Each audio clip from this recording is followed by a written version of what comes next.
Ok, galerinha do sexto ano, boa tarde, bem-vindos a mais uma aula de matemática. Espero que todos vocês estejam bem. Nessa semana nós estamos aprendendo a respeito do cálculo de probabilidades, que é o quê? A chance de um evento ocorrer. Na última aula a gente aprendeu a respeito dos seus conceitos e das suas ideias. Hoje a gente aprenderá a respeito da estrutura de como calcular numericamente a chance de um evento ocorrer, tá certo? No nosso vídeo a gente mostrará para vocês a maneira como se calcular a probabilidade e na sequência faremos alguns exercícios, tá certo? Acompanhe o vídeo. Ok, pessoal, vamos aqui para a nossa segunda aula de matemática, na qual a gente está explicando sobre o assunto de probabilidade. E hoje nós vamos aprender sobre como fazer o cálculo, tá certo? Então, a nossa aula, a gente vai aprender como representar a probabilidade através de frações. Mas o que é uma probabilidade? Vamos lembrar? Uma probabilidade é a chance de um evento acontecer. Ou seja, a chance de um acontecimento de alguma coisa. Por exemplo, aqui a gente desenhou uma urna na qual a gente tem 9 bolas dentro dela. Essas bolas estão numeradas de 1 até 9. O que eu quero te perguntar é, se você colocar a mão aqui nessa urna e puxar uma bola, qual é a chance de pegar uma bola com um número par, por exemplo? Ou seja, quando eu estou te perguntando qual é a chance, eu estou te perguntando qual é a probabilidade de pegar uma bolinha com um número par. Então, o meu evento, eu vou colocar aqui embaixo, eu vou chamar de par, vai ser pegar uma bola com o número par. E eu quero saber a probabilidade, ou seja, a chance de pegar uma bola par dentre as 9 possíveis. Olhando para a urna, quantas bolas pares eu tenho? Olha, eu tenho a bola 2, eu tenho a bola 4, eu tenho a bola 6, eu tenho a bola 8. Ou seja, todas as outras bolas têm números ímpares. Então, eu tenho um total de 1, 2, 3 e 4 bolas pares. Então, eu tenho 4 bolas pares dentro da urna. Mas quantas bolinhas eu tenho no total? Vamos contar?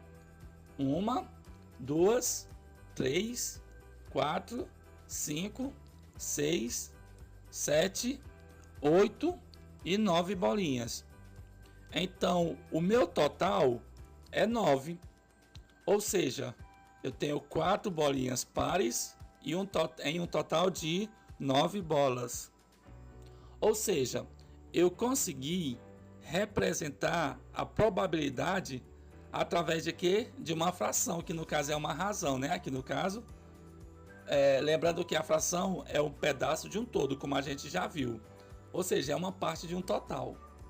Como nesse caso aqui, o 9 é o total e o 4 é o pedaço que eu quero. Ou seja, as bolinhas com números pares. Você pode pensar também que isso aqui é o que eu quero, que fica no numerador de uma fração, dividido pelo o que tenho. Porque se você pensar nesse caso aqui, eu queria pegar uma bola com número par. Ou seja, estas 4 bolas aqui. E o que eu tenho? Eu tenho um total de 9 bolinhas. Então, 4 é o que eu quero e 9 é o que eu tenho. Mas, em termos matemáticos, nós podemos dizer que o que eu quero são os casos favoráveis, né? E o que eu tenho são os casos possíveis, né? É como que se o de cima fosse os valores, o evento que eu quero, e o de baixo é o espaço amostral, como a gente já aprendeu. Em cima é o numerador, que é os casos favoráveis, e embaixo fica, como vocês bem sabem, fica o denominador, que no caso são os casos possíveis, o total de possibilidades. E só para ver se você entendeu bem, e se eu quisesse colocar outro evento para calcular outra probabilidade? Por exemplo, se eu te perguntasse qual é a chance de pegar a bola de número 7, isso é a mesma coisa de te perguntar qual é a probabilidade de pegar a bola 7. Nós sabemos que o nosso evento é sair, no caso, a bola 7. Então eu posso colocar aqui, pegar a bola 7. Então a probabilidade de sair uma bolinha 7 é o que eu quero, ou os casos favoráveis, dividido, ou seja, sobre o que eu tenho, ou os casos possíveis. E o que eu quero? Eu quero a bolinha 7. Mas você pode ver que quantas bolinhas 7 nós temos? Uma possibilidade apenas. Então, uma possibilidade de um total de quantas possibilidades? Quantas possibilidades? Nós já contamos. Temos 9 possibilidades, 9 bolinhas. Então, eu tenho 9 aqui no denominador. Então, a probabilidade de eu pegar uma bola 7 é 1 em 9. Tá certo? Nessa aula nós vamos ver aqui, no caso, mais um exemplo. Bora lá. Nós temos aqui um baralho de cartas. Se você conhece um baralho de cartas, se você bem lembra, ele possui 52 cartas que são divididas em 4 naipes. O que vem a ser o naipe? É o paus, que é esse símbolo aqui, o ouro, copas, que é um coração vermelho, e por último espada, tá certo? Esses são os naipes, total de 4 naipes. Se eu te perguntar qual é a probabilidade de retirar uma carta do naipe de paus, por exemplo. Ou seja, você vai retirar aleatoriamente uma dessas cartas. E qual é a probabilidade dessa carta retirada ser de paus, do naipe paus? Ora, nós temos 4 naipes, não é isso? Sendo que cada naipe nós temos 1, 2, 3, 4, 5, 6, 7, 8, 9, 10, 11, 12, 13 cartas com naipe. Então cada naipe desse tem 13 cartas, ó, cada uma delas. E o que eu quero calcular é a probabilidade de sair uma carta de paus. De novo, os nossos casos favoráveis, que é o que eu quero, são quantos? Eu tenho 13 cartas de paus, não é verdade? Então, o que eu quero de nossos casos favoráveis são 13, porque existem 13 possibilidades. E qual é o espaço amostral? O total de possibilidades, que no caso é o que eu tenho, que no caso são 52 cartas. Colocar aqui no denominador. Então, esta é uma razão, a maneira de como calcular a probabilidade de um evento em forma de fração, em forma de razão. Em cima coloca o que eu quero e embaixo eu coloco o que eu tenho, né? Essa fração aqui, no caso específico das cartas, eu posso simplificar quando der. Lembra como é que é feita a simplificação? Quando dá para me dividir o numerador e o denominador pelo mesmo número. Como nós temos o 13 em base 52, a gente vai perceber que dá para dividir os dois por 13. E se eu dividir 13 por 13 dá 1, e 52 por 13, se você fizer o cálculo, vai dar exatamente 4. Ou seja, eu simplifiquei a minha fração. Mas as duas, pode ter certeza que elas são equivalentes, estão corretas, tá certo? Pois representam o mesmo resultado. Isso significa que eu posso pensar que a cada 52 cartas, eu tenho 13 chances de tirar uma carta de paus. Mas eu também posso interpretar da seguinte maneira, que a cada 4 cartas, eu tenho uma chance, uma possibilidade de tirar uma carta do naipe de paus. Então, é isso que significa representar uma probabilidade em termos de fração, de razão. Tudo bem? Ok, vamos agora então explicar para vocês esse mesmo conteúdo de uma outra maneira. Bora lá! Para início de conversa aqui nessa segunda forma, vamos relembrar aqui a respeito de probabilidade. Vamos deixar aqui o lado da teoria de lado e vamos aqui para o lado prático. Probabilidade a gente vai definir como sendo a chance de alguma coisa acontecer. E para a gente começar, vamos usar como exemplo o lançamento de uma moeda. Olha só, o lançamento de uma moeda, no lançamento de uma moeda, qual a chance de sair cara? Para fazermos esse cálculo, a gente vai representar o cálculo a partir de uma fração, como eu já falei. O de cima é o número de casos favoráveis e no denominador é sempre o número total de casos. Tudo bem?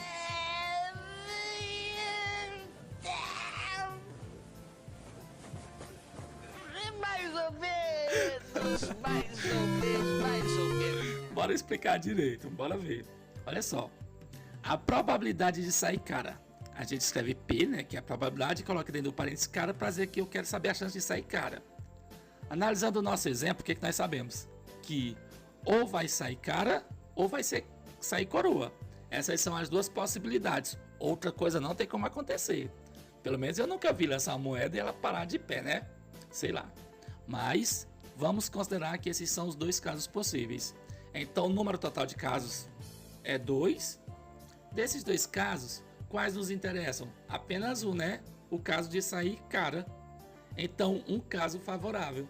Ou seja, a minha probabilidade é de 1 em 2. Ou você pode falar 1/2. Ou também é como a gente falar através de número decimal e também com porcentagem. Se você fizer equivalência, 1/2 representa no caso 0,5, que também é equivalente a 50%. Essa parte aqui a gente vai deixar para depois, tá certo? Pelo menos no início a gente vai lembrar para vocês que a probabilidade pode ser calculada a partir de uma fração. Tudo bem?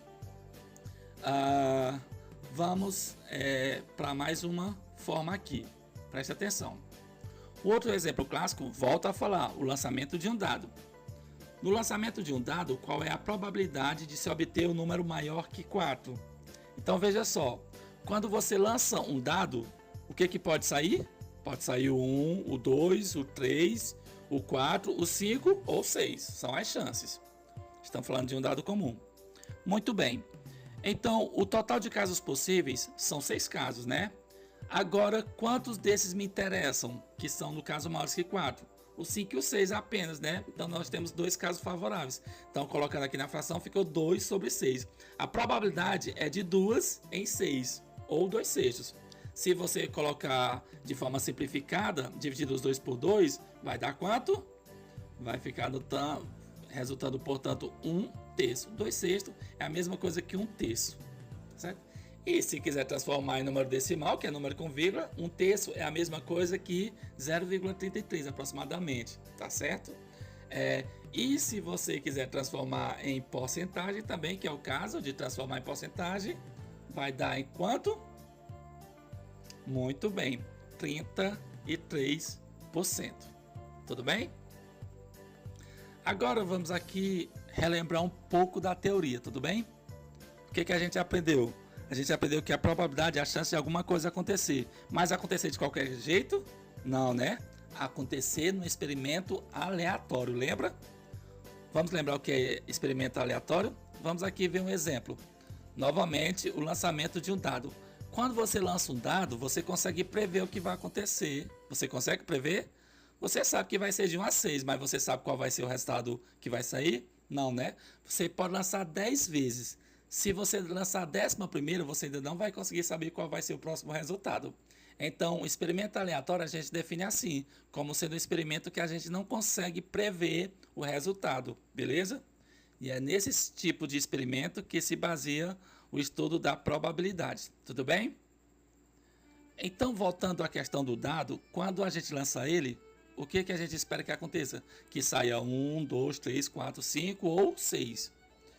E formando aí, no caso, um conjunto de possibilidades, que é o que a gente vai chamar de espaço amostral, lembra? É simbolizado aqui pela letra grega aqui, que é a letra ômega, que parece uma ferradura. Então a gente pode dizer que o número de elementos do espaço amostral é 6, porque existem 6 possibilidades. Essa é a maneira correta da gente representar. Um outro conjunto super importante no estudo da probabilidade é o evento. Na verdade, o evento é um subconjunto que está dentro do espaço amostral, tá certo? Dentro de todas as possibilidades, evento é o que eu quero que saia, tá certo? No caso, se eu quiser que o evento saia o número par, bem, dos números que nós temos nos dados, quais deles são pares? O 2, o 4 e também o 6. Então, com esses números, a gente forma um subconjunto, que no caso é o evento, representado pela letra E. Nesse caso, ele tem 2, 4 e 6, totalizando 3 elementos. A partir disso, a gente define a probabilidade a partir de uma razão, em que a probabilidade é o número de eventos na parte de cima sobre o número de elementos totais no espaço total. Veja como é que fica, uma fração, né? Em cima é o que eu quero e embaixo é o que eu tenho. Então, são 3 no total de 6 números. E simplificando, a gente vai chegar à fração de 1/2, tá certo? Que equivale a 0,5 ou também 50%. Falando um pouquinho a respeito dessas teorias, vamos lembrar para vocês o que vem a ser um evento impossível e um evento certo. Olha só, para o evento impossível, no lançamento de um dado, eu quero obter um número maior que 6. Qual é a probabilidade de se obter um número maior que 6? Como a gente já viu, o espaço amostral tem 6 elementos. Então, no denominador será o 6, tá certo? Que é o total de possibilidades. E o evento, quantos desses números são maiores que 6? Ninguém, né? Então a gente sabe que o evento é 0. Ou seja, eu tenho uma chance 0 de um total de 6. Isso equivale em número a 0 ou em porcentagem dá 0%. Então, nesse caso, esse evento é classificado como impossível. Já o evento certo, vamos por exemplo aqui, ó, obter o número menor que 7, tá certo? Qual a chance de eu lançar o dado e o evento ser menor que 7? Organizando aqui a nossa fórmula, embaixo a gente coloca 6, que é o total de possibilidades, e quais deles são menores que 7? Ora, mas rapaz, todos eles são menores que 7. Então nós temos no evento o total de 6 também. Então, em todos os 6 que eu quero, todos eles são menores que 7. Então, o total é 1, que corresponde a 100%. Esse é o evento certo, em que a gente tem certeza que vai acontecer. É 100% de chance. Tranquilo? Daqui a gente consegue tirar algumas conclusões. Se você reparar, a probabilidade do impossível até o certo vai de 0 até 1. E a porcentagem do impossível até o 0 também vai de 0% até 100%. Então, não existe esse negócio de que eu tenho 110% de certeza que algo vai acontecer. Em probabilidade é no máximo até 100%. Tranquilo? Vamos agora para uma outra situação diferente. No jogo de xadrez, cada jogador movimenta as peças de uma cor, brancas ou pretas. Cada jogador dispõe de 8 peões, 2 torres, 2 cavalos, 2 bispos, um rei e uma rainha. Escolhendo ao acaso uma peça preta, qual a probabilidade de se escolher uma torre? Muito bem, para quem entende mais ou menos aqui de xadrez. Primeiro a gente tem que entender que essa é uma situação, problema em que nós podemos incluir a teoria da probabilidade. Por quê? Porque a peça está sendo escolhida ao acaso, de forma aleatória. Significa, no caso, que é um experimento aleatório. E como a gente já sabe que a probabilidade é sempre o número de eventos do evento sobre o número de total de casos, né, que é o espaço amostral. Então a gente vai usar isso a nosso favor para resolver esse exercício. Tranquilo? Analisando o enuncial, nós podemos notar que foi escolhida uma peça preta. Isso quer dizer que nós vamos considerar as peças de apenas um jogador, porque já que ela é preta. O jogador tem as pretas e outra tem as brancas. Quantos casos nós temos aqui? Nós temos 2 torres. Como eu quero escolher uma torre, então o número de casos favoráveis é 2. E o número total de casos? Então a gente precisa juntar tudo de peça preta, tá certo? Então são 8 peões, 2 torres, 2 cavalos, 2 bispos e por último um rei e uma rainha. Totalizando 16 peças, tá certo? E aí a nossa probabilidade fica moleza, né? A probabilidade de escolher uma torre de forma aleatória, então o total é 16, que são só as pretas, e o que me interessa dessas pretas apenas as torres, tá certo? Então vamos simplificar por 2, 2 em cima, 2 embaixo, 2 sobre 16 é a mesma coisa que 1/8. Transformado isso em número decimal, eu tenho que isso é igual a 0,125, se você fizer o cálculo, que também equivale em porcentagem a 12.000%. Tranquilo? Agora a gente vai para algumas outras situações do nosso cotidiano. Bora lá! Pensamos na probabilidade quando nós estamos à frente de alguns jogos, principalmente, como por exemplo, jogos de dados, cartas de baralhos, ou simplesmente quando jogamos algumas moedas para ver se sai cara ou coroa. Mas não é só isso. Esses resultados não podem ser determinados antecipadamente. Ao calcularmos as probabilidades, associamos um grau de confiança na ocorrência dos resultados possíveis. A probabilidade normalmente é representada por uma fração, como a gente viu, cujo valor sempre estará entre 0 e 1, como eu também já expliquei. Ou seja, esse P que está bem aqui no meio, ó, ele fica entre o 0 e o 1, maior ou igual a 0, menor ou igual a 1. Podemos também representar a probabilidade com um número decimal, como eu já mostrei para vocês, e também em forma de porcentagem. A aula do professor que vem na sequência, ele explicará sobre isso. Vamos aqui para alguns exemplos. Para mostrar como é que funciona o assunto de probabilidade. Qual a probabilidade de se obter o número 5 do lançamento de um dado comum? Sabemos que um dado comum possui 6 faces. Em cada face, temos marcações que representam, no caso, os números de 1 a 6. Quando lançamos um dado, temos apenas 6 possibilidades. 1, 2, 3, 4, 5 ou 6. Queremos saber a probabilidade de cair o número 5. Para resolver este problema, usaremos a fração, lembra? Que é a razão. Na parte de cima eu coloco o que eu quero e o denominador eu coloco o total de possibilidades, que é o que eu tenho. Tranquilo? Neste caso, eu quero uma única possibilidade, que é o 5. E o total eu tenho 6 possibilidades. Então, esta é a minha fração e que será representada por 1/6.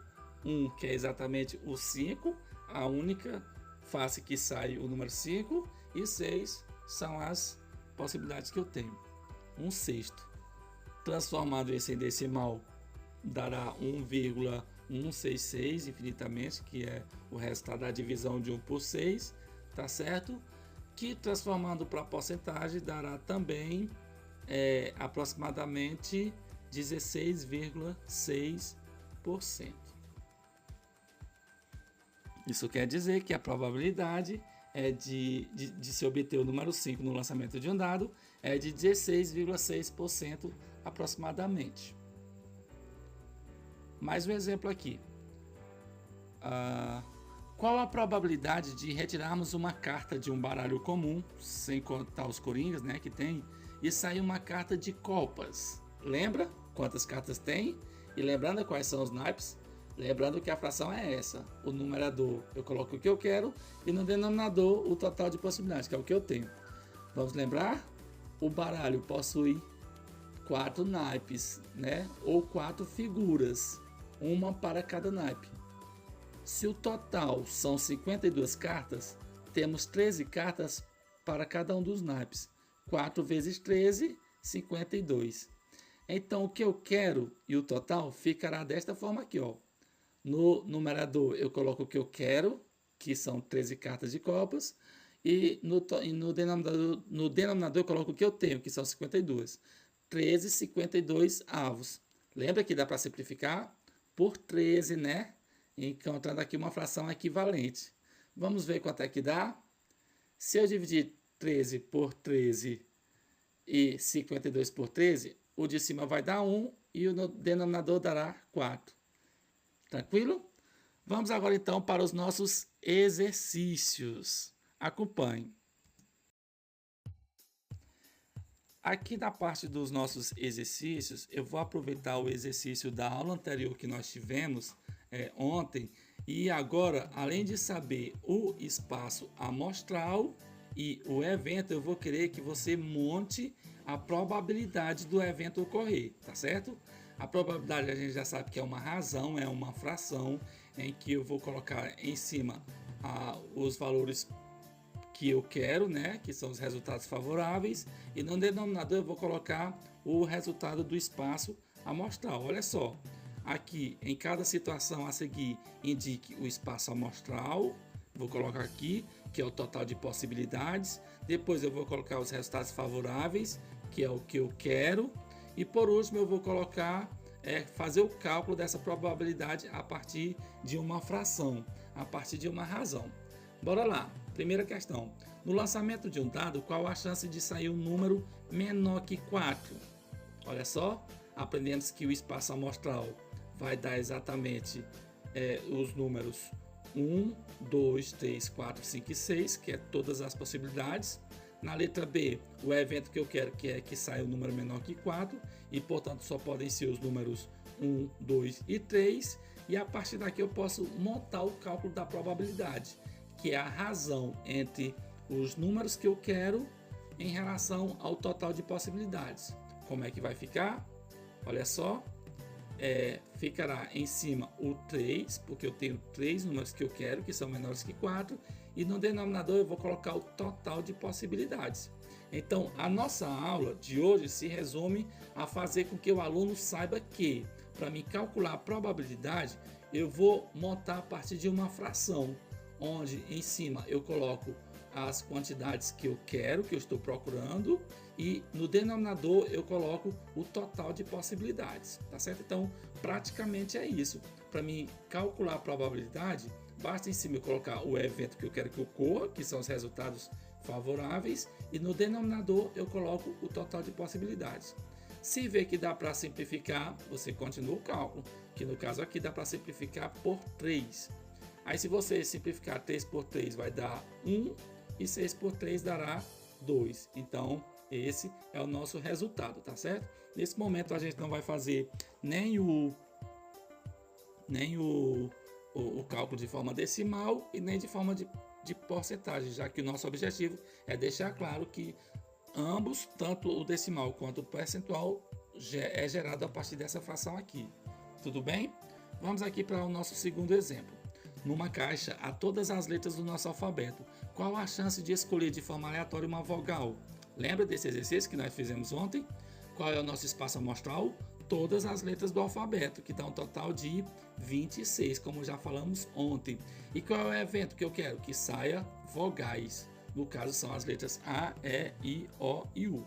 E para me calcular a probabilidade de sair uma vogal, eu monto aqui, dizendo que em cima eu coloco o que eu quero, que é o total de 5 letras, que são as vogais, e no denominador eu coloco o total de possibilidades, que são 26 possibilidades. 5 sobre 26 não dá para simplificar, né? Então aqui já serve como nosso resultado. Essa é a nossa probabilidade. E na nossa última questão, dentre os meses do ano, qual a probabilidade de ser escolhido ao acaso um mês que comece com a letra J? Vamos lá? O espaço amostral a gente já sabe que são todos os meses do ano, né? Janeiro, fevereiro, março, abril, maio, junho, julho, agosto, setembro, outubro, novembro e dezembro, tá certo? E o evento que eu quero que ocorra é que seja escolhido aleatoriamente um mês que comece com a letra J. Quais são esses meses? Muito bem, janeiro, junho e julho. E como é que eu faço para me calcular a probabilidade de sair um mês que comece com a letra J? Montando a probabilidade em cima, eu coloco o evento que eu quero que ocorra, eu coloco os valores que eu tenho, que eu quero, que é os que começam com a letra J, que são um total de 3, janeiro, junho e julho. E no denominador eu coloco o total de possibilidades, 3 sobre 12. Que simplificando, né, dá para simplificar por 3 mais uma vez. 3 por 3 vai dar 1 e 12 por 3 vai dar 4. 1/4 é a probabilidade de eu escolher o mês que comece com a letra J. Tudo bem? Ok, então quero aqui desde já agradecer a vocês por esse momento que nós tivemos aqui, que você mais uma vez está aprendendo a respeito de probabilidades. Muito obrigado, até a próxima. Viu como é fácil calcular a estrutura de como calcular as probabilidades? Por enquanto, ainda estamos fazendo tudo de forma bem simples, que é para poder você entender o máximo possível. Nas próximas aulas, com os próximos professores, eles vão complicar um pouco mais a respeito desses conteúdos. Mas, volto a dizer, é um assunto muito bacana e que todo aluno deve ter esses conceitos, tá certo? Muito obrigado pela atenção de vocês e até a próxima aula. Tchau, tchau!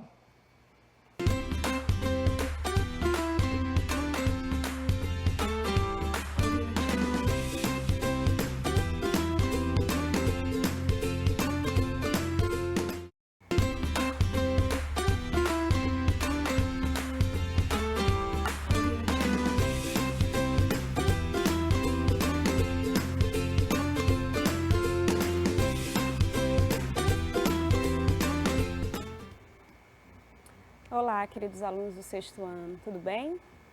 Espero que sim. E aí, gostaram da nossa última aula? Eu desejo que vocês tenham gostado e desejo principalmente que vocês tenham aprendido alguma coisa. Eu tenho certeza que aprenderam, que vocês são espertos, tá bom? Hoje a gente vai continuar o nosso estudo sobre o verbete de enciclopédia, tá bom? E vamos aprender mais uma habilidade, certo? Todos prontos? Com materialzinho a postos? Sentados confortavelmente? Ótimo, pois vamos lá, tá bom?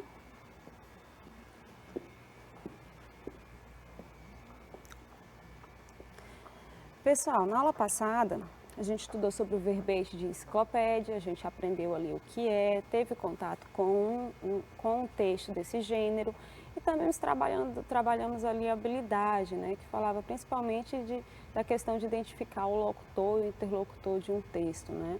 E na aula passada a gente viu, né, que no caso daquele verbete de enciclopédia, o locutor ali, né, a pessoa que falou para a gente, a pessoa que nos transmitiu a mensagem ali, foi um especialista no assunto, né? E nesse caso, como nós estávamos lendo o verbete de enciclopédia, nós fomos considerados, no caso aí, os interlocutores da mensagem, tá bom? E os interlocutores ali do diálogo, né? Porque havia uma situação comunicativa. No momento em que eu estou lendo um texto, há também uma situação comunicativa. Não é só quando eu estou conversando com uma pessoa, como no caso aqui da nossa situação, tá bom? Então, eu acredito que ficou bem tranquila a aula passada. Vamos continuar, tá bom? A gente continua vendo o verbete de enciclopédia, mas hoje a gente vai focar aqui nessa habilidade que vocês já conhecem, porque eu já trabalhei ela aqui várias vezes com vocês, só que com gêneros diferentes, né?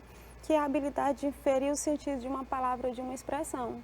Já falei para vocês que muitas vezes a gente está lendo um texto ou a gente está conversando com alguém e aí alguém fala uma palavra que a gente não sabe ali o significado daquela palavra, né? Ou não tem um dicionário por perto para pesquisar, não é isso? Ou não tem uma enciclopédia por perto para pesquisar. E aí a gente vai ter que inferir esse sentido, tá bom? Daquela palavra ou daquela expressão. E essa inferência se dá, gente, por meio do contexto, tá? Do contexto daquela situação em que eu estou conversando ou do contexto onde se encontra aquele texto que eu estou lendo, tá bom? E aí é só ler com calma o texto, analisar direitinho que a gente consegue inferir o sentido daquela palavra ou daquela expressão que nos chamou a atenção, tá bom? E é isso que a gente vai fazer hoje, tá? Mas vamos só relembrar o que é inferir? Vocês lembram? Eu já falei várias vezes aqui para vocês, eu vou continuar repetindo para vocês não esquecerem, tá bom? Inferir, gente, é deduzir, é tirar conclusões, tá? É chegar a uma conclusão por meio de uma inferência ou por meio de uma dedução, tá bom? Eu vou deduzir que aquela palavra, aquela expressão tem o sentido disso, tem o sentido daquilo. E por meio da análise daquele texto, por meio da leitura atenta, por meio do contexto analisado, tá bom? Geralmente, para a gente fazer essas inferências, a gente parte de indícios de fatos, tá bom? Ou a gente parte ali de raciocínios, tá bom? A gente começa a analisar ali direitinho e, essa palavra aqui, nesse momento, tá com o sentido disso, tá bom? Por exemplo, trouxe aqui para a gente fazer uma inferência. Vamos ver se vocês compreendem direitinho essa habilidade. Na verdade, vocês já sabem, estamos só lembrando, não é isso? Olha a tirinha. Então, vocês conhecem esses personagens aí, né? O menino maluquinho e o amigo dele, o Bocão, né? E aí lá se vê na animação o Bocão e ele diz, vou dar uma festa. O menino maluquinho se anima e ele fala, que legal, Bocão. E lá no segundo quadrinho ele já complementa, mas tem que rolar um som. mas tem que rolar um som. Todo animado, né? Com a festa. E o Bocão, olha a cara dele, né? Ele ficou meio surpreso. Rolar um som? O que o maluquinho tá dizendo com isso? E aí ele gagueja ali e diz, claro que vai rolar um som. E aí lá no terceiro quadrinho a gente vê já o Bocão jogando escada abaixo, rolando um som. Conseguiram compreender aí? Já pegaram o humor da tirinha? Acredito que sim. O que eu quero que vocês analisem aqui nessa tirinha para que vocês entendam a nossa habilidade? A habilidade, vou voltar aqui, ó, é inferir o sentido de uma palavra ou de uma expressão. Como eu falei para vocês, muitas vezes a gente está ali numa situação comunicativa e alguém diz uma palavra que a gente nunca nem ouviu, não é? Que a gente não conhece. E aí, por meio daquele contexto, a gente consegue inferir ali o sentido. Muitas vezes não preciso ir em um dicionário, em uma enciclopédia para pesquisar, não é isso? E aqui a gente percebe que nessa situação comunicativa, aconteceu isso com o Bocão, né? Mas tem que rolar um som. O que será que o Bocão entendeu de rolar um som, gente? E aí? Vamos ver se vocês compreenderam direitinho. No trecho, mas tem que rolar um som, Bocão entende que a palavra destacada, a palavra rolar, é o mesmo que. Olha só, não tem um dicionário aqui para a gente pesquisar, eu não perguntei, o Bocão não perguntou para o maluquinho o que significava aquilo, né? Ele afirmou ali, claro, mas sem nem saber, né? E aí, o que o Bocão entende por rolar, tá? A palavra rolar aí. A expressão rolar um som, não é? Que foi dita pelo maluquinho. Será que ele entendeu que é o mesmo que fazer andar em roda? Rolar é isso? O mesmo que andar em roda? Ele entendeu que é cair dando voltas, né? Rolar. Fazer avançar ou acontecer? Gente, a gente infere o sentido dessa palavra, ou até da própria expressão mesmo, né? Rolar um som, por meio ali do contexto. A gente vai fazer as inferências, a gente vai analisar, vai observar direitinho aí todo o texto, né? O verbal e o não verbal, para que a gente faça a inferência, para que a gente deduza aí que o Bocão entendeu que rolar, e aí olhando lá para o último quadrinho a gente entende, né? É pegar o som e descer a escada abaixo para que ele saia rolando, né? E aí, alternativa aqui, já marcaram, não é? Com certeza. O Bocão entendeu que rolar aí está com sentido de cair dando voltas, né? Que é exatamente o que ele faz lá no último quadrinho. Ele pega o som e joga a escada abaixo para ele sair rolando. Então, rolou um som, né? Mas será que foi isso que o menino maluquinho quis dizer? Não, né? Com certeza não. O menino maluquinho quis dizer que se vai ter uma festa, tem que ter música, não é isso? Então já entenderam aí exatamente o que é inferir o sentido de uma palavra ou de uma expressão no texto, né? A gente vai fazer isso aqui também, só que com o nosso gênero textual, que é o verbete de enciclopédia. Para isso, vamos relembrar o conceito, as características, a estrutura de um verbete de enciclopédia? Vocês ainda lembram? Acredito que sim, mas vamos revisar, não é? O verbete, gente, é um texto escrito, não é isso? De caráter informativo, a gente já viu, não é? Que é um texto expositivo porque traz ali informações sobre um determinado assunto. Destinado a explicar um conceito segundo padrões descritivos e sistemáticos, determinados pela obra de referência, tá bom? Se for um dicionário, vai ser as normas ali de um dicionário, né? Se for uma enciclopédia, vai ser as normas de uma enciclopédia. Então, o verbete de enciclopédia é um texto escrito que traz informações sobre um determinado assunto, tá bom? E aí, na aula passada, a gente já começou a ver o que é. Mas eu trouxe aqui para mostrar um pouquinho da estrutura, tá? Tem aqui esse modelozinho de um verbete de enciclopédia. Nesse caso aqui, esse verbete é sobre a girafa, tá? Então, vocês já lembram. Vem o título, que é o próprio nome do qual estou pesquisando. Vou pesquisar sobre esse animal, então o título aí já é girafa. Normalmente vem a imagem do animal, né, para que a gente saiba como que ele é. Imagino que você nunca tenha visto uma, tá? E a imagem. Nesse primeiro parágrafozinho, gente, vai trazer as informações ali rápidas e específicas. O nome do animal, o nome comum, o nome científico, como é que ele é conhecido, onde é que eu posso encontrar ele, tá? O local onde ele vive, onde ele habita. Então, todas as informações vão aparecer logo aí nesse primeiro parágrafozinho. Lembra do texto da aula passada, tá bom? No segundo parágrafo, já traz aí características físicas desse animal, né? Vai falar um pouco mais sobre ele. Aqui é aquele trecho descritivo que eu falei para vocês, tá bom? Vai descrever aí como é a girafa, tá? Tem um pescoço comprido, é alta, pesa tanto, mede tanto, tá bom? Essas características físicas. Lá no outro parágrafo, a gente já tem ali falando sobre a alimentação, sobre como esses animais vivem, tá bom? E traz também curiosidades sobre esse animal. Por fim, tem lá a fonte do verbete, né? Que coloquei onde encontrar. E aí, do outro lado, a gente percebe, que é o que eu já quero que vocês percebam, que o verbete enciclopédia, ele é um texto breve, gente. Por que eu digo assim que é um texto breve? Porque ele é bem direto, tá? Ele vai trazer as informações de forma bem direta, sem arrodeios, tá? E vocês conseguem perceber isso na leitura da aula passada, que a gente vai repetir hoje, tá bom? Então, é um texto breve nesse sentido, que traz informações diretas, de fácil acesso, para que todo mundo compreenda, tá bom? É um texto que traz informações, que traz explicações, por isso que é um texto expositivo, tá bom? Então, esse aqui é mais ou menos a estrutura de um verbete de enciclopédia. Num verbete de enciclopédia tem que apresentar essas informações, tá bom? E aí, só relembrando, isso aqui a gente já viu, vamos retomar, tá bom? O objetivo, a intenção principal de um verbete de enciclopédia é informar, tá bom? É divulgar um conhecimento sistematizado e comprovado cientificamente.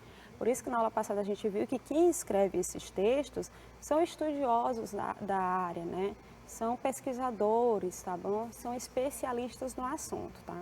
Uma pessoa que não é especialista em girafas não pode falar sobre girafa, a não ser que ela estude muito por curiosidade, tá bom? Mas só quem trata desses assuntos são as pessoas especialistas. E só lembrando, gente, verbete de enciclopédia, apesar da gente estar vendo muito sobre animal aqui, não é só sobre animal, tá?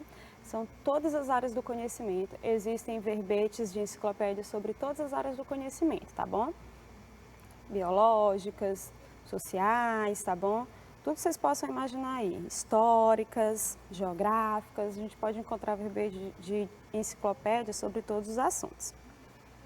A gente já viu como é a organização do texto, né? Acabamos de ver, tem um título, esse verbete ele é organizado em tópicos e cada tópico vai ter um título, né? Que é o que a gente chama de subtítulos. O título mesmo é girafa, pronto, lobo-guará. Os tópicos têm seus subtítulos, né? Biologia, vocês já viram. Curiosidades, ameaças, como no texto da aula passada. E vocês perceberam também que ali naquela folha tinha uns quadros, não é? Também, vamos já rever. Quadros, boxes, mapas, imagens, tudo isso aparece também. Há uma mistura aí de uma linguagem verbal e uma linguagem não verbal. A linguagem verbal é o texto escrito e a linguagem não verbal são os gráficos, as imagens, os mapas, tá bom? Os quadros.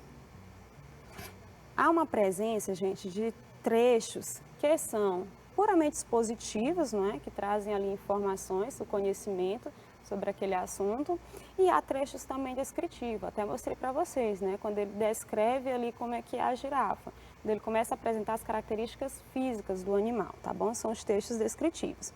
É um texto escrito em terceira pessoa, a gente viu na aula passada por quê, né? Vimos o motivo, por se tratar de um texto científico, por se tratar de um texto objetivo, formal, direto, então é escrito em terceira pessoa, tá bom? A linguagem, vocês lembram bem, né? Justamente por se tratar de um texto científico, a linguagem aí, ela tem que ser objetiva, formal, direta, tá bom? De acordo com a norma padrão. Há o predomínio de verbos no presente e, principalmente, há uso de vocabulários específicos ao tema, tá? Se aquele verbete de enciclopédia está tratando de um assunto relacionado à área da biologia, vai ter termos ali que só são usados na área da biologia, tá? Se, por exemplo, é um verbete de enciclopédia sobre um assunto histórico, vai ter vocabulário ali específico dessa área, tá bom? E assim sucessivamente. Se for da área da medicina, da área da advocacia, qualquer outra área do conhecimento, sociologia, filosofia, vai ter ali os vocabulários específicos numa dessas áreas, tá bom? Então, vemos aqui, resumindo, tudo que a gente já vem estudando. vamos lá para a nossa leitura, né? Vamos rever aquele texto da aula passada, porque não dá tempo ler tudo, analisar todos de uma vez, né? Vocês viram aí que tem muita informação, e aí vamos rever aqui, tá bom? Como eu já disse para vocês, olha a estruturazinha, a imagenzinha do animal, o título, que é o próprio nome do animal, né? Lobo-guará, as informações aí prévias e diretas, né? Como é que esse animal normalmente é chamado? Lobo vermelho, como é o nome dele em inglês, não é? Onde é que eu posso encontrar? Tanto no mundo, de uma forma geral, como onde eu posso encontrar no Brasil. Tem todas essas informações aqui. Aí a gente já leu na aula passada, ficou essas outras informações para analisarmos. Por exemplo, nesses quadros, gente, são informações rápidas, diretas, tá bom? Se eu não vai dar tempo eu ler tudo aqui, eu quero saber só onde é que esse animal habita, quais são os hábitos dele, quantos anos ele vive mais ou menos, em média, qual é o tamanho, o peso, a alimentação, as causas da extinção dele. Tá tudo aí distribuído nesse quadro ao lado, tá bom? Então, o habitat, onde é que ele vive normalmente? Nos cerrados, né? No Pantanal, nos campos sulinos, na Caatinga, na Mata Atlântica, pronto, onde eu posso encontrar. Quais são os hábitos dele, não é? Como é que esse animal se organiza normalmente, o que é que ele faz, tá bom? É predominante crepuscular e noturno, a gente encontra ele normalmente ali no findar do dia e à noite, tá? É um animal de hábitos noturnos, tá bom? Ele sai para caçar nesse momento. Longevidade, quanto tempo um lobo-guará vive em média? Aqui 13 anos, né? Qual o tamanho dele? De 95 a 115 centímetros o corpo e a cauda dele de 38 a 50 centímetros, tá bom? Peso, quanto que ele pesa? Entre 20 e 30 quilos. Ele se alimenta de frutos, de pequenos mamíferos e de aves também, né? Vocês viram lá no trechinho que fala que ele persegue a perdiz. As causas da extinção, né? Como é que um animal desse entra em extinção, pode entrar em extinção? Bom, pelo abate por tiro, né? As pessoas caçam. Vocês lembram que foi falado num desses parágrafos aí que, como há a destruição do habitat dele, natural, o que que ele faz? Ele começa a ir caçar nos ambientes domiciliares, né? Onde as pessoas vivem. E aí um bicho desse aparece perto da fazenda e tudo, vão lá e atiram. Então, o abate por tiro, redução e destruição do seu habitat. Tudo isso aí interfere na vida desse animal, né? E são causas de extinção. E aí, gente, esses outros textos a gente leu, eu quero ver logo esse outro quadrinho aqui. Como ajudar, né? Note aí que aparece esse quadro falando isso, né? Colabore com o Procarnívoros, que mantém o projeto de biologia e conservação do lobo-guará na Estação Ecológica de Águas Emendadas, no Distrito Federal. E entre outras áreas onde também se encontra essa espécie. A instituição mantém o site atualizado com informações sobre as próprias atividades e sugere diversos caminhos para quem deseja colaborar. E aí deixa o site aí, a gente pode pesquisar um pouco mais. Vocês mesmos podem ir atrás, né? Como que a gente pode ajudar? Então tá aí. Lá embaixo, a categoria de ameaça, né? Um bicho que é vulnerável à extinção, tá bom? Então, dá para analisar direitinho aí. Voltando aqui mais um pouquinho. Título, tá bom? Texto organizado em tópicos. Olha aí o primeiro tópico, biologia. O segundo tópico, ameaça. O terceiro tópico, curiosidades, tá bom? E todos esses tópicos têm subtítulos, porque o título mesmo lá é lobo-guará, tá bom? Conseguiram compreender direitinho até aqui? Tranquilo, não é? Vamos fazer uma atividadezinha para ver se ajuda mais um pouquinho aí? Olha só, primeira questão diz o seguinte: leia o trecho do verbete de enciclopédia a seguir e responda o que se pede. Vou ler, atenção. A principal ameaça ao lobo-guará provém da destruição do seu habitat, né? Lugar ali onde ele vive. Principalmente pela conversão de terras para agricultura e pecuária extensiva, né? O lugar que era para eles viverem, natural ali, sem a presença humana, acaba tendo presença humana para destruir ali o local para transformar em áreas de agricultura e de pecuária, tá bom? Especialmente no cerrado, que altera o equilíbrio e a diversidade biológica daquele ecossistema. Bom, o que a gente quer, né? Interferindo na terra deles, só podem aparecer perto da gente, né? Assim, pode buscar alimento nos ambientes domiciliares. Então, olha só, não era nem para a gente ver esse bicho assim tão facilmente, né? Mas como o espaço dele há uma interferência, né? O homem acaba destruindo ali, ele vai ter que procurar alimento em um outro lugar. E muitas vezes esses lugares são os ambientes domiciliares. E aí já começa uma ameaça a ele, né? Porque as pessoas vão atirar, vão tentar matar, vão tentar pegar, né? Vão caçá-lo. O que eu quero aqui, gente?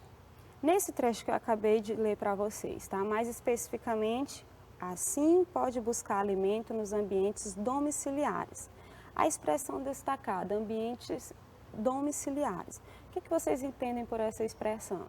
O que quer dizer, tá? Qual é o sentido dessa expressão? E aí entra a nossa habilidade, né? Inferir o sentido de uma palavra ou de uma expressão no texto. Nesse caso, no verbete de enciclopédia. E aí, essa expressão ambientes domiciliares é o mesmo que? O que vocês acham? Letra A. Ambientes onde as pessoas moram. Ambientes onde os animais vivem. Nas florestas ou nas águas. O que vocês marcariam? Dá um tempinho aí para vocês pensarem, tá bom?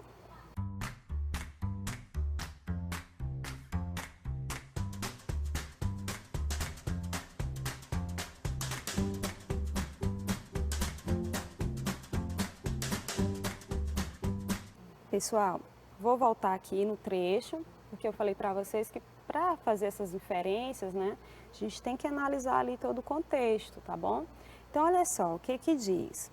Diz que a principal ameaça do lobo-guará provém ali da destruição do seu habitat, né?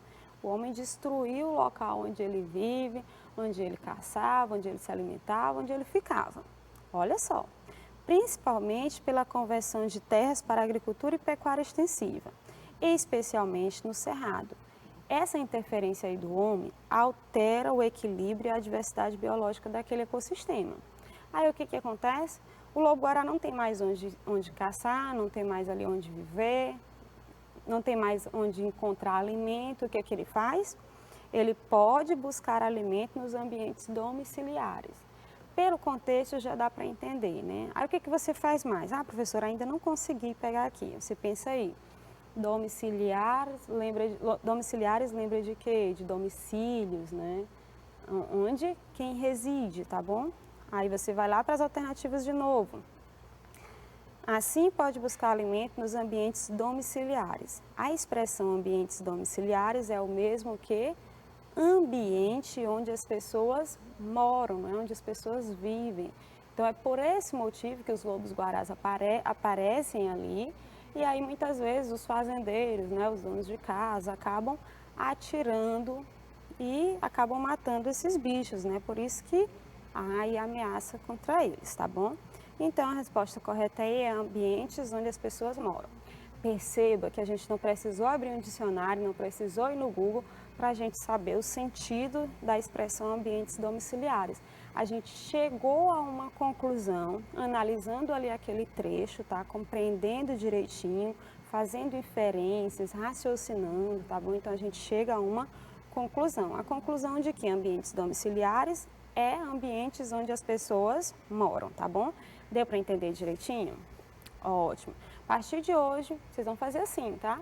Estão lendo um texto, encontraram uma palavra, encontraram uma expressão que vocês não conhecem, que vocês não viram, que vocês não estão entendendo. Dá uma respiradinha ali, analisa direitinho todo o contexto, começa a raciocinar que vocês chegam ao sentido daquela palavra, daquela expressão, tá bom? Olha essa outra questão aqui. Leia o trecho a seguir, retirado do verbete de enciclopédia Lobo-Guará, aquele que a gente está lendo desde a aula passada, para responder ao que se pede. O lobo-guará é o maior canídeo da América do Sul, inconfundível. Possui patas tão compridas que chegam a atingir 1 metro, estando assim adaptado para a locomoção entre as altas gramíneas do cerrado. O focinho, os membros e o dorso são negros.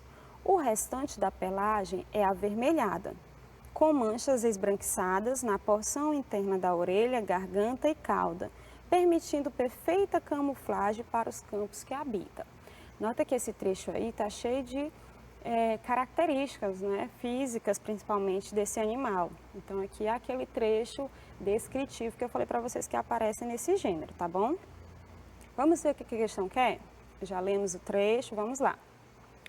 No trecho, permitindo perfeita camuflagem para os campos que habita, a palavra destacada aí, gente, a palavra camuflagem, é o mesmo que... Talvez essa palavra vocês já até conheçam, mas faz aquele trabalho aí da nossa habilidade para vocês entenderem, tá? Qual é o sentido dessa palavra camuflagem? O que vocês acham que ela... qual é o sentido dela aí no texto, tá bom? É desmascaramento, é descoberta, é disfarce, é exibição. O que é camuflar? O que é camuflagem aí, tá? E aí a gente volta aqui no trecho para ver, não é? Vocês perceberam que o parágrafo começa descrevendo aí o bicho, né? Começa a dizer que o lobo-guará, ele tem o focinho, os membros, os dorsos negros, né? O resto da pelagem é avermelhada, com manchas esbranquiçadas na porção interna da orelha, garganta e cauda. E aí fala o seguinte, que essas características dele aí permite uma perfeita camuflagem para os campos que habitam. E aí a gente vai fazer toda aquela inferência, vai fazer toda aquela análise, tá bom? Raciocinar para a gente entender.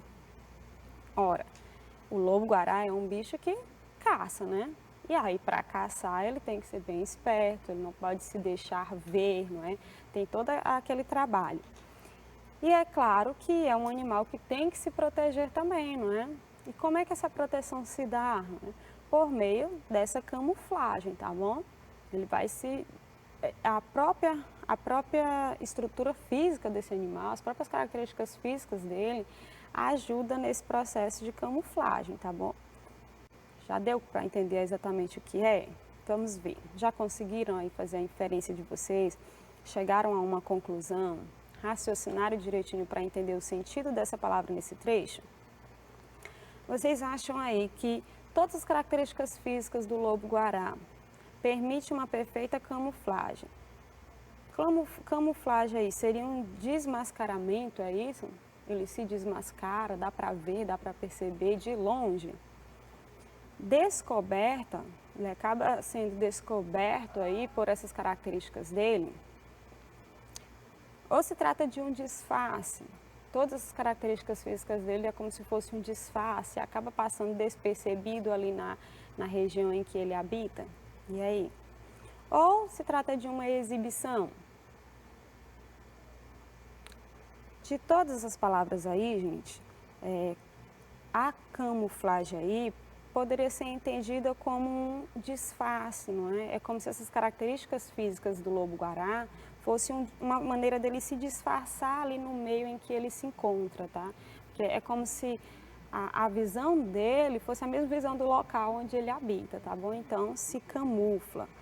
Então, a resposta correta aí é a letra C, tá bom? É entendida como um disfarce. Até aqui, gente, tá tranquilo? Deu para entender direitinho? Sim, não é? Que bom. Só relembrando, gente, o verbete de enciclopédia é um gênero textual que traz informações sobre um determinado assunto, tá? Essas informações são escritas ali, são apresentadas por uma pessoa que entende bem do assunto, tá? Por um estudioso, por um pesquisador, por um cientista, tá bom? É alguém que estuda muito sobre aquele assunto, que pesquisa muito sobre aquele assunto e só assim é possível trazer todas as informações. Perceberam que é um texto expositivo, não é? Porque é um texto que traz informações sobre aquele assunto. Viram como que ele é organizado, tá bom? Tem ali a gente consegue perceber uma página toda, traz todas as informações possíveis para aquele assunto e de uma maneira bem acessível, né? E aí vocês recordam que eu falei na aula passada. Antigamente, antes de ter internet, antes de ter computadores, celulares, antes da gente ter a pesquisa bem rápida, né, como a gente tem hoje, muitas vezes quer saber o sentido de uma palavra, o significado de uma palavra, quer saber o que é algo, determinada coisa, você só coloca no Google, né, já encontra ali vários links falando sobre aquele assunto, né? Várias pessoas, falando sobre o mesmo assunto. Mas antes dessa tecnologia toda, tinha-se mesmo que pesquisar, era nas famosas enciclopédias, não é isso? Que parece um dicionário, tá? Mas não é exatamente um dicionário, né? O dicionário vocês já conhecem.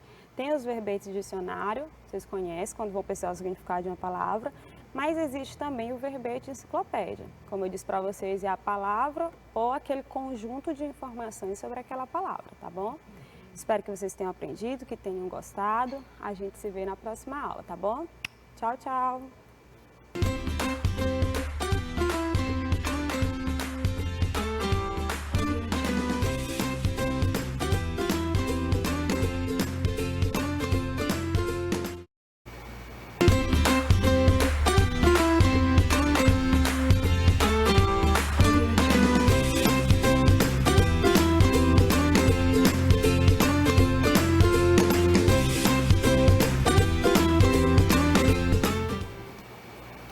Olá, gente boa, tudo bem? Feliz 2021 para vocês. Eu sou o professor Reginaldo, Geografia. Nós vamos retomar aqui nossos trabalhos, nossas atividades. Eu espero que esse novo ano, seja um ano próspero para todos nós. Vamos ver o que a gente tem para hoje. Simbora! Vamos lá, Geografia. Vamos estudar água doce. Você pode pegar seu livro lá, capítulo 10. Água doce, capítulo 10, água doce. Vamos ver o que tem aí. Olha que imagem interessante. Eu tenho aí o ciclo da água, né? Essa ilustração mostra muito bem a movimentação da água na natureza, na atmosfera, no subsolo, nos rios, nos oceanos e tudo mais. Lembrando que o motor de tudo isso aí, eu vou mostrar aqui para vocês aqui com o mouse, ó, é a luz do sol. É ela que favorece a evaporação, a formação de nuvens, a precipitação. Depois nós passamos aqui pela infiltração e também a água que corre para os rios, lagos e tudo mais. Evidentemente não é só a água do oceano que evapora, viu? Tem a água que transpira da vegetação. As folhas também liberam água para a atmosfera. Então esse ciclo aí a gente chama de ciclo da água, ciclo natural da água, muito interessante. Existem estudos que mostram que uma árvore de grande porte, ela consegue aí na zona tropical liberar cerca de 1000 litros de água para a atmosfera. Olha só como é muita água. Uma árvore, eu estou falando de uma árvore. Aí você vai para a região da Amazônia, que tem aquela infinidade de verde, aquela vegetação toda transpirando, liberando água para a atmosfera, é muita água. E aí quando o homem chega e começa a desmatar, evidentemente você rompe de certa forma, você quebra esse equilíbrio aí que vai favorecer a formação de chuva. Então é interessante sim a preservação da vegetação para esse ciclo aí se manter. Beleza? Entenderam aí? Simbora! Eu tenho os rios e as bacias hidrográficas. Olha só essa imagem aí, muito bacana também. Eu tenho aí afluentes, eu tenho nascentes, eu tenho os interflúvios, que são as áreas que dividem uma bacia da outra. Eu tenho o leito do rio, que é o canal por onde o rio passa, e tem uma foz onde o rio deságua suas águas. Normalmente é no oceano, mas pode ser num lago ou em outro rio também. Vamos ver o que diz aqui o texto aqui. Os rios são cursos d'água naturais, não é água parada, é curso d'água, viu? Curso de água natural. São muito importantes para as sociedades. Tem muita gente que aproveita a água do rio para o abastecimento, né? Em outros locais para irrigação, enfim. Né? Então é muito importante para a sociedade. Então a gente vai ver essa questão da utilização da água e quem mais utiliza. Se ligam a vários outros rios formando uma rede hidrográfica. Olha para essa imagem aí. Eu tenho aí um conjunto de rios. Esse conjunto de rios aí a gente chama de rede hidrográfica. E essa área aí, essa área pontilhada aí de amarelo aí corresponde, deixa eu ver se o mouse mostra aqui para vocês, essa área, toda essa área onde tem essa rede, esse conjunto de rios aqui a gente chama de bacia hidrográfica. Evidentemente parece uma depressão, uma bacia aí geograficamente dá esse nome, bacia hidrográfica, onde eu tenho um conjunto de rios, a rede hidrográfica assentada numa bacia, numa depressão. Então, bacia hidrográfica é mais ou menos o que essa imagem aí ilustra muito bem. Muito interessante. Simbora.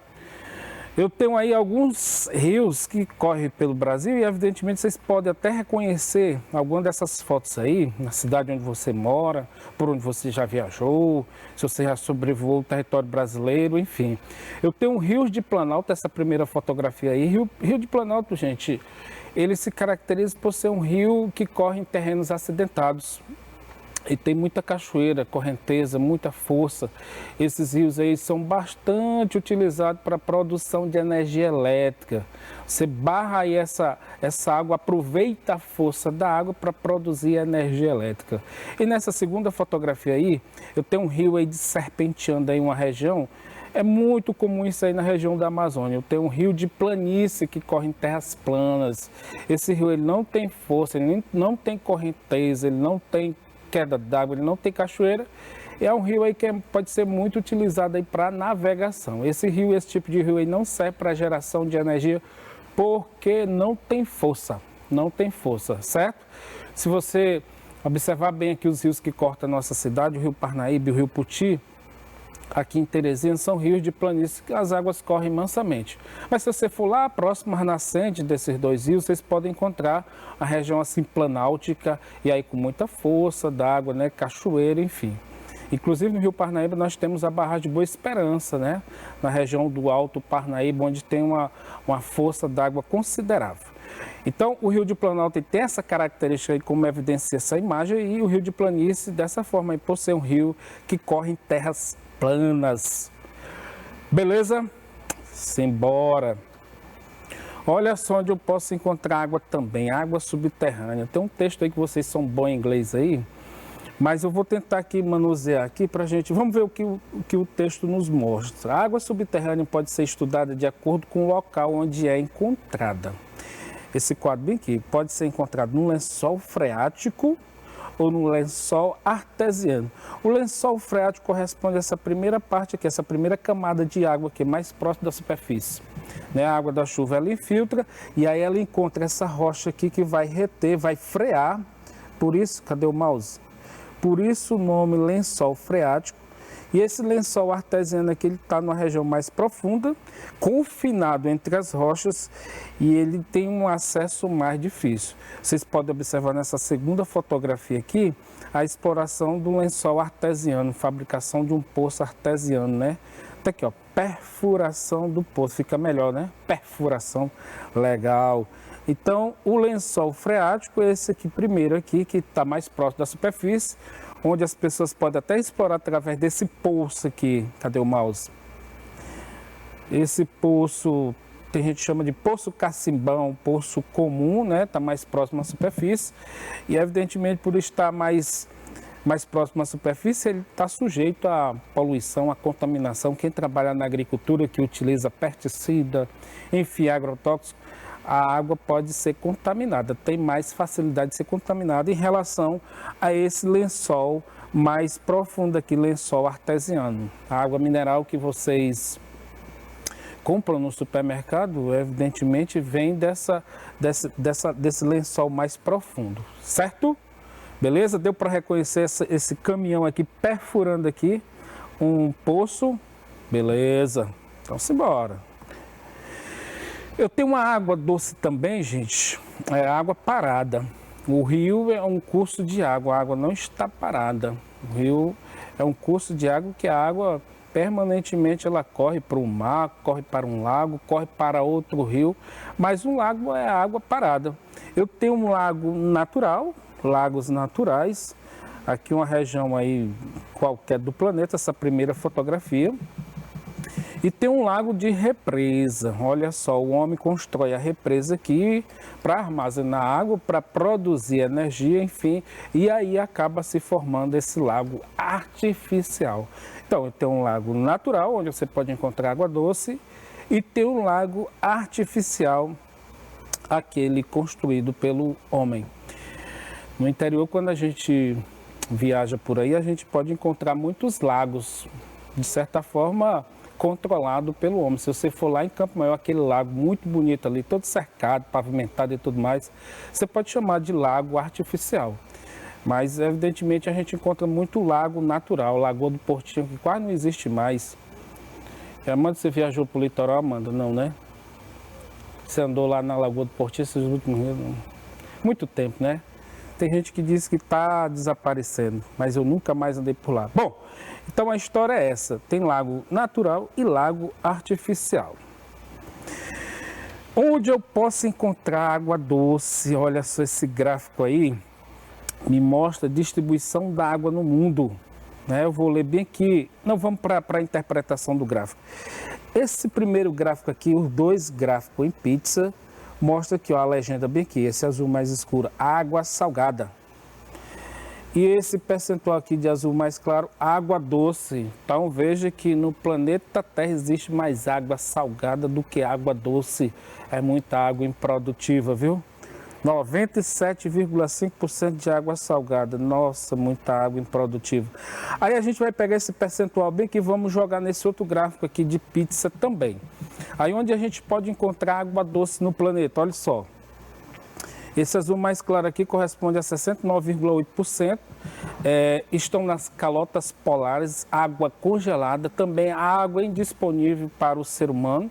É claro que mais na frente aí, se houver uma necessidade, o homem pode ir lá e tal, explorar. Mas por enquanto não há essa exploração. Especialmente ali na Antártida, é proibido explorar os recursos naturais lá. Então, quando você tem esses 70%, quase como no texto bem aqui, as geleiras concentram cerca de 69,8% de água doce no planeta, a gente pensa logo assim, é muita água indisponível, né? Ninguém vai até lá o Polo Norte, o Polo Sul, a Zona Polar, melhor dizendo, a Zona Polar Norte ou Sul, para explorar essa água congelada. Um outro percentual muito grande aqui, esse verde aqui, 29% está na região subterrânea. A gente acabou de estudar aqui como a água se armazena no subsolo. Então é uma água também que está, né, não está com disponibilidade fácil de exploração, né? Preciso fazer escavação e tudo mais. E quando você pega bem aqui no texto aqui, apenas 0,3% da água doce estão nos rios e lagos, estão disponíveis de fácil acesso. Viu? De fácil acesso ao ser humano. Então, essa lâmina, esse slide aí nos mostra onde a gente pode encontrar a água doce e a água salgada também no planeta. Eu vejo bem aqui essa fotografia, eu coloquei aqui as montanhas aqui, que tem neves eternas aqui, também são águas congeladas aí, água que não está disponível. Agora tem uma coisa interessante. Muitos rios, eles podem nascer do derretimento dessas geleiras aqui. O rio Amazonas, por exemplo, ele nasce lá na região do Peru, a partir do derretimento da geleira lá no Cordilheiro dos Andes. Você pode até perguntar assim, se lá na nascente a água do rio Amazonas é geladinho, bem fria, porque ela começa não de uma fonte natural, mas do derretimento da geleira lá na Cordilheira dos Andes, né? Lá, se eu não me engano, o rio Amazonas não é chamado de rio Amazonas, é Maranhão. Tem um outro trecho que ele é chamado de Ucayali, lá no Peru. Quando ele entra no Brasil, o rio Amazonas ele é chamado de Solimões. Ele entra no Brasil, aí um grande trecho é rio Solimões. Se você perguntar se é rio Amazonas, o pessoal desconhece. E aí, quando ele recebe as águas do Rio Negro com Solimões, aí a partir dali você chama de rio Amazonas. Beleza? Pesquisa aí, é interessante, geografia, viu? Simbora! Consumo da água no mundo, de acordo com dados da ONU aí. Olha, se eu tenho 12% de consumo doméstico, né? As residências, né, que utilizam a água aí para, sei lá, para o abastecimento doméstico. Mas o que me mostra aqui, um dado curioso, é que grande parte da água doce ela é consumida na agropecuária, especialmente na agricultura.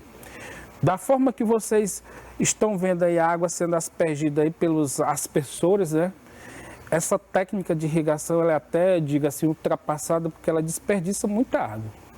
Boa parte da água que é aspergida aí, ela evapora e vai embora, não chega nem no solo, nem na planta para poder, né, molhar, para poder, né, ajudar a planta a crescer. E existe uma tecnologia elaborada lá na Embrapa Meu Norte, lá na Zona Norte, pertinho de casa, que eles têm esse sistema de gotejamento aqui que é mais eficiente. Olha só, essa segunda fotografia aqui, ó.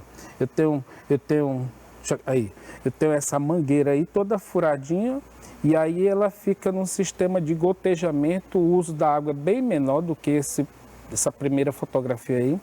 O desperdício também é bem maior, né? Enfim, então esse quadro aí com dados da ONU espanta esse número aqui de desperdício, né? O uso da água, mas é o desperdício da água na agricultura.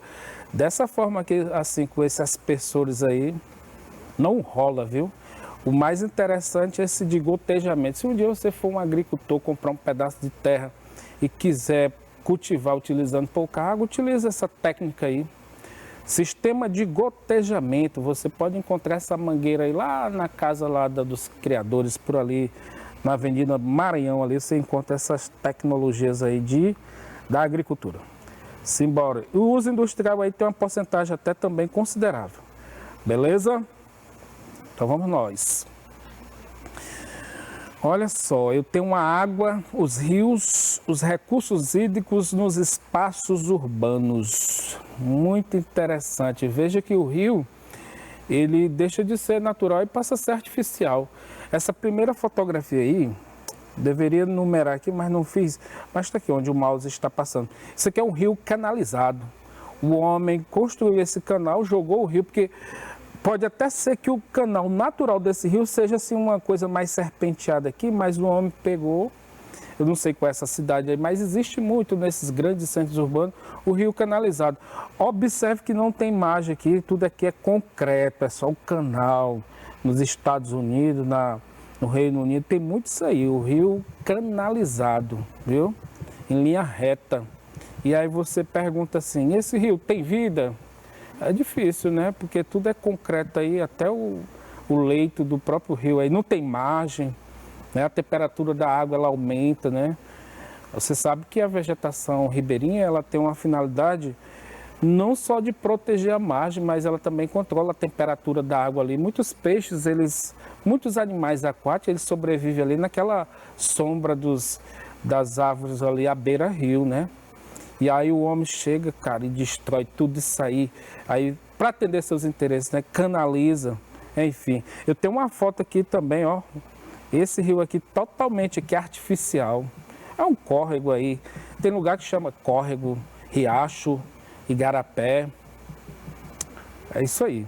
E aí essa charge bem que mostra aqui também a forma que o rio que passa dentro dos centros urbanos, ele é tratado, né? Ou seja, ele não é tratado, ele é poluído.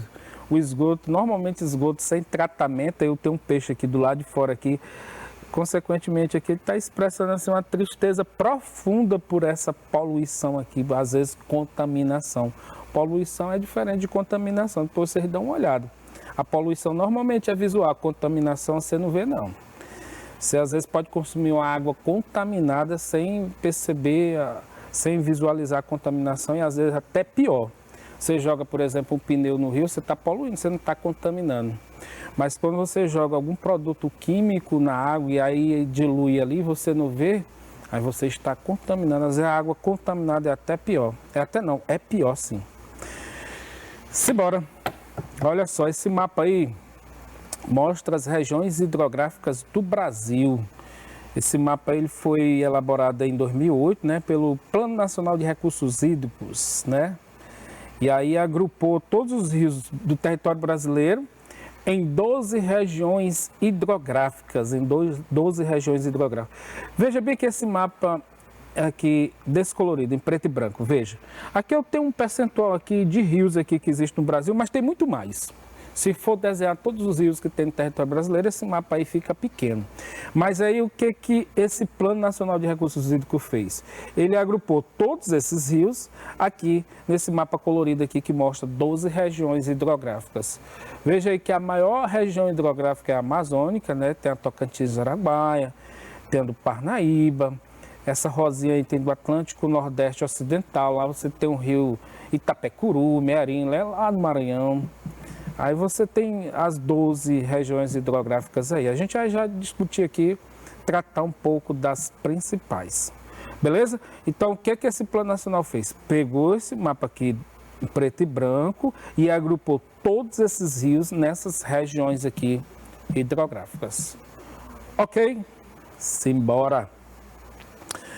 Eu tenho aí as principais regiões hidrográficas. A partir de agora nós vamos ver as principais. Aí nesse mapa eu tenho a região amazônica, a região hidrográfica amazônica. É uma bacia internacional, perceba bem pelo colorido que ela não está só no Brasil. Eu falei agora há pouco que o rio Amazonas nasce lá no Peru, o nome dele lá é Ucayale, né? Então, é uma bacia, é uma região hidrográfica internacional. Essa bacia internacional não está só no Brasil. Se você olhar no mapa aí, está aí na Guiana, Suriname, né, Venezuela, Colômbia, Equador, Peru, Bolívia, Brasil, né, a maior parte está no Brasil. Essa região, o rio principal é o Amazonas.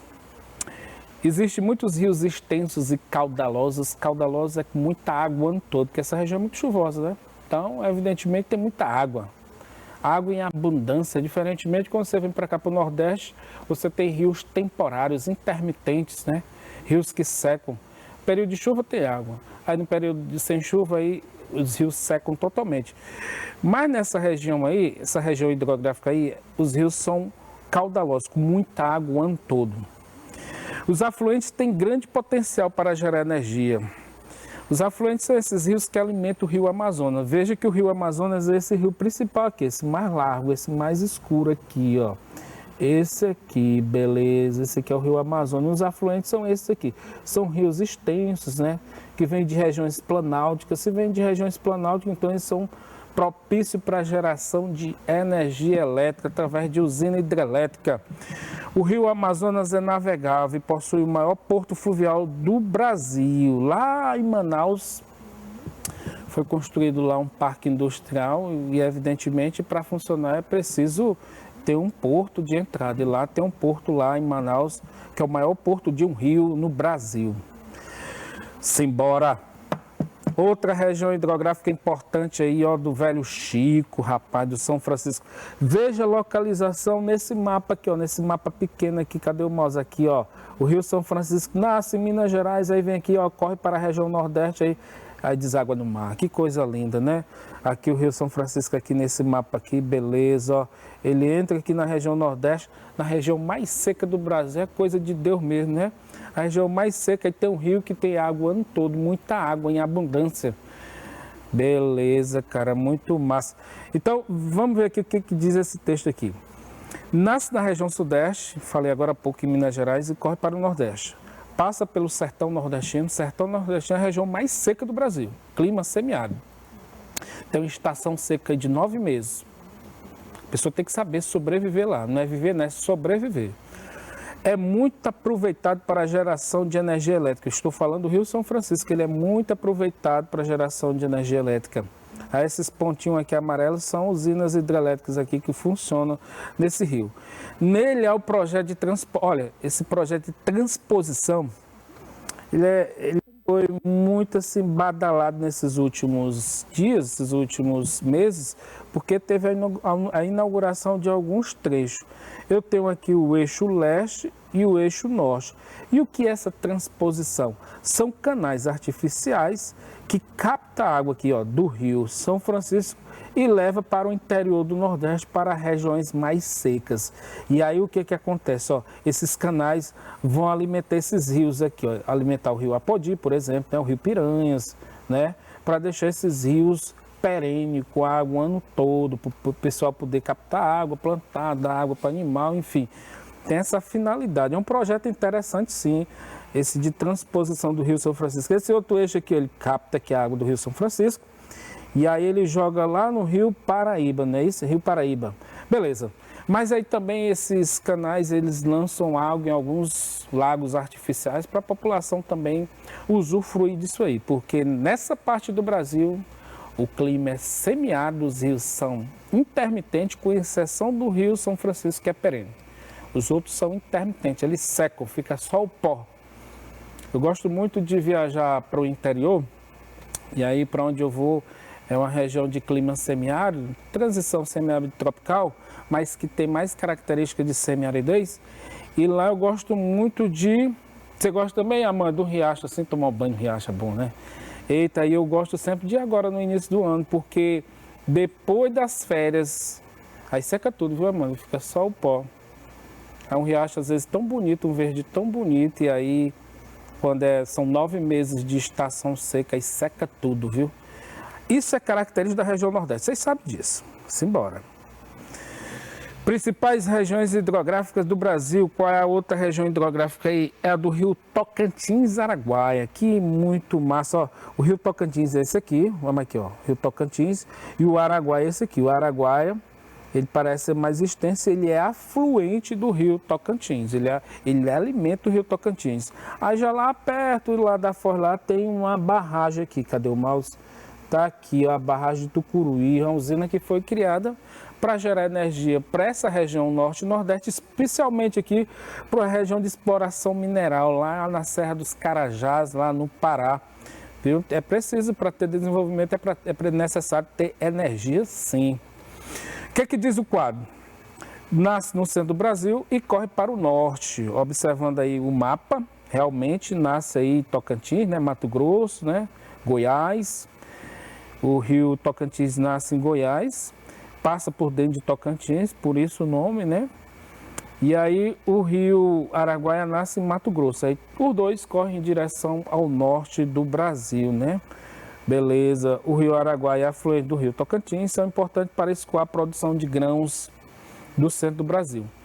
Essa parte de produção agrícola no Brasil, ela ocorre predominantemente no Brasil central, onde tem cerrado, e esses rios servem sim para escoar a produção de grãos, milho, soja, né, arroz, enfim. Eu vou acelerar um pouquinho que meu tempo está acabando. Outra região hidrográfica, a região do Paraná aqui, eu tenho o Paraná e seus afluentes. Olha só, o rio Paraná é esse aqui. E olha só esse afluente aqui, ó. Paranapanema, Rio Tietê, Rio Grande, Rio Paraíba, Rio Aporé, são afluentes desse rio Paraná aqui, que é o rio principal. Evidentemente que nessa bacia aqui eu tenho uma maior usina hidrelétrica, era do planeta. Em 2014 foi inaugurada uma lá na China, lá, que ela tem um potencial um pouquinho maior do que a nossa. Mas durante muito tempo ela tinha status de maior usina hidrelétrica do planeta, viu? Certo? Tem o uso da água no Brasil. O uso da água no Brasil. Agora aqui não são dados da ONU, não. Aqui são dados da Agência Nacional de Águas e Saneamento Básico, né? Um órgão aí que é responsável aí pelo controle do consumo de água no Brasil. Olha aqui a irrigação mais uma vez, ó. 52% é utilizada, a água doce é utilizada para irrigação. Será se é muito desperdício? Eu até entendo que é necessário se utilizar água para produzir o nosso alimento, mas eu acredito que aí tem um desperdício aí muito grande devido ao sistema tradicional de aspersão da água. E claro que a Embrapa está aí para poder fazer estudo e melhorar a produção no campo agropecuário no Brasil.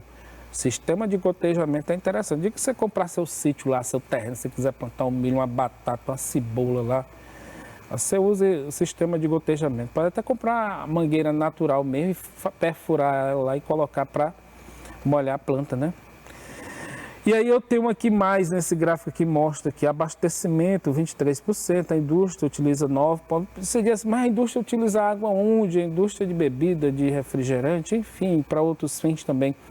E a pecuária, a criação de animais, 8% aí. Qualquer coisa você pode pesquisar essa Agência Nacional de Águas e Saneamento Básico, viu? Ela é que é responsável pelo estudo aí, né, e controle do uso da água no Brasil. Eu acho que nós vamos ficar por aqui. Tem algumas questões aqui, mas eu vou ficar devendo para vocês, né? Beleza. Bom, crianças, aqui, né? Então hoje a gente fica por aqui, capítulo 10, água doce. Você pode fazer uma leitura, reforçar o conhecimento de vocês. E aí é isso aí, vamos para o WhatsApp e responder questões com o professor.